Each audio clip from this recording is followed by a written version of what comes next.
อันนี้คือฝั่งที่มันโดนเยอะๆใช่ปะมันจะดูก่อน อันนี้มันจะไม่มีสปอร์ไม่ค่อยมีสปอร์เชื้อราเห็นไหม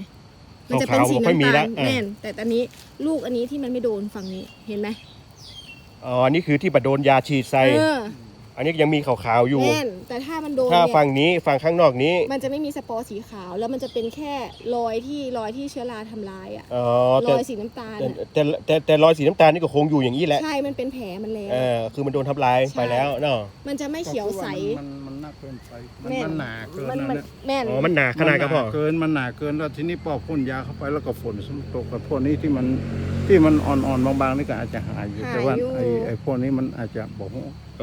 เพราะฉะนั้นพ่นให้โดนมันเนาะแม่นจิ้มเลยเนี่ยพ่น